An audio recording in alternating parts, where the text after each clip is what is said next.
चलो वृत्त से संबंधित कुछ क्वेश्चन को हम समझते हैं, और ये क्वेश्चन अगर आप समझ जाते तो 100% जो है बोर्ड में पूछा जाएगा क्वेश्चन सब, और इसके अलावा और दूसरे तरीका से क्वेश्चन पूछ ही नहीं सकता, इसलिए आप इसको अच्छे से समझ लो। पहला क्वेश्चन हमने बताया था अगले वीडियो में। अब इसमें क्या है, दूसरा क्वेश्चन है कि वृत्त का व्यास 14 मीटर है तो उसका परिधि ज्ञात करें। तो आप देखो यहाँ पर क्या करा, व्यास दिया है, अब परिधि करा ज्ञात करने के लिए। तो वृत्त का परिधि क्या होता है, 2 पाई आर होता है।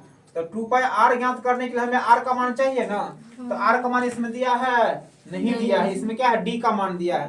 तो पहले हम आर का मान ज्ञात करेंगे, त्रिज्या ज्ञात करेंगे। तो हमने क्या लिखा, व्यास लिखा है 14 दिया है, तो ये गिवन हो गया। व्यास 14 है तो व्यास क्या होगा, गिवन कर दिए, दिया हुआ है।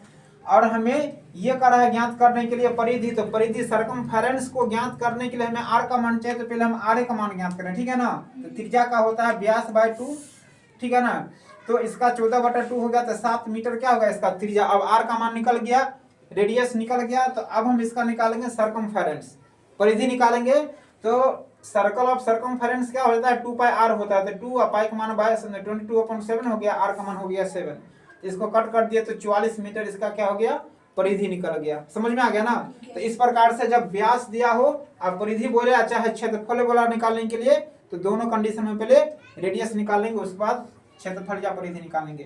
क्वेश्चन नंबर तीसरा है बाबू कि दो वृत्त के त्रिज्या क्रमशः, क्रमशः का मतलब होता है कि दो गो त्रिज्या, पहला का त्रिज्या हो गया वृत्त का, ये दूसरा वृत्त का त्रिज्या। तो त्रिज्या दिया हुआ है और उसका पूछ रहा है क्षेत्रफल। तो अब याद रखना है कि यहाँ पे त्रिज्या, त्रिज्या का मतलब होता है R1 का मान है 4 और R2 का मान हो गया कितना, 5।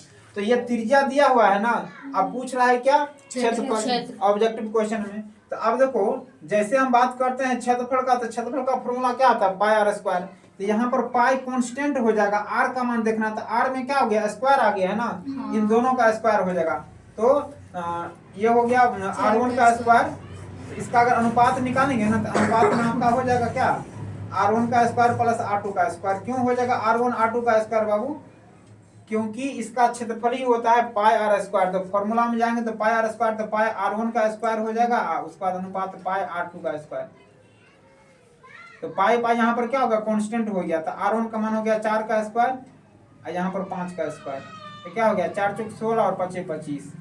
ऐसे आप जब भी त्रिज्या दिया हुआ हो और क्षेत्रफल बोलेगा ना निकालने के लिए, तो फॉर्मूला में जाना कि इसका क्षेत्रफल क्या कहता है, तो इसका क्षेत्रफल कहता है पाई आर स्क्वायर कहता है, वृत्त का क्षेत्रफल। तो स्क्वायर आ गया ना। तो इन दोनों के त्रिज्या को क्या करो, स्क्वायर कर दो। तो इसका स्क्वायर 16, इसका स्क्वायर 25, तो 16 स्क्वायर 25 क्या हो गया, आंसर हो गया, ठीक है ना।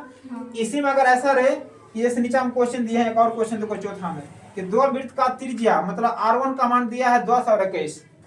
तो R1 का मान हो गया 10 और R2 का मान हो गया कितना, 21। अब इसका क्या पूछ रहा है, परिधि पूछ रहा है। इसका परिधि क्या होता है बाबू, 2 पाई आर।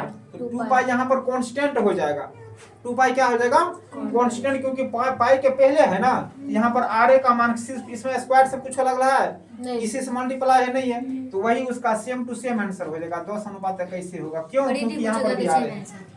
हाँ, परिधि की कंडीशन में क्या होगा, सेम होगा।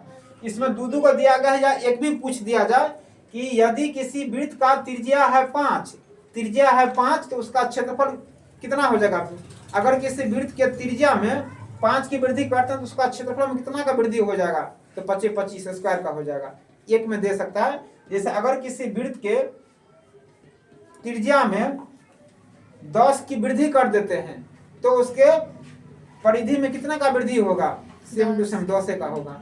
और किसी वृत्त के त्रिज्या में 10 का वृद्धि करते हैं तो उसका क्षेत्रफल में, तो क्षेत्रफल होता है आर स्क्वायर, यहाँ पर तो उसका स्क्वायर कर देंगे, 10 का स्क्वायर कर देंगे तो 100 वृद्धि हो जाएगा, समझ 100 हो जाएगा। तो इसका परिधि वाला में और क्षेत्रफल वाला में समझ में आ गया ना। आगे देखो यहाँ पर लिखे अर्धवृत्त का व्यास है 14, तो उसका परिधि ज्ञात करने के लिए। तो अर्धवृत्त का भी पहले क्या कर रहा है कि व्यास दिया है, परिधि। तो अर्धवृत्त का परिधि क्या होता है, R × पाई प्लस 2, मतलब आर का मान, इसमें भी रेडियस मांग करते तो रेडियस नहीं दिया तो पहले रेडियस निकाल लेते हैं। आर क्या होता है, D/2 होता है। तो D का मान है 14/2, तो इसको काटेंगे तो क्या होगा, 7 हो गया। तो हमारा यहाँ पर R का मान आ गया 7। तो आप लिखेंगे अर्धवृत्त का क्षेत्रफल क्या होता है। अर्धवृत्त का अगर एरिया बात करते हैं तो एरिया इसका क्या होता है, R × पाई प्लस 2। ये फॉर्मूला याद करना अच्छा से, विव्याज है ये।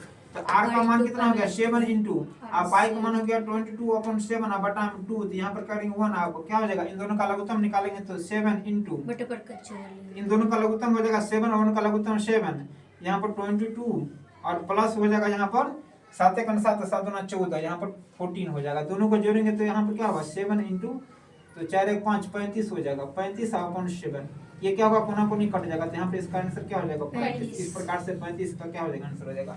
तो उम्मीद करते हैं कि अब आप लोगों को अर्धवृत्त और वृत्त से संबंधित किसी प्रकार से क्वेश्चन पूछे तो आप आसानी से बना सकते हो, कोई दिक्कत नहीं होगा। आ गया ना समझ में? चलो इसको आप नीचे वाला रुक गया है हाँ इसको ठीक है।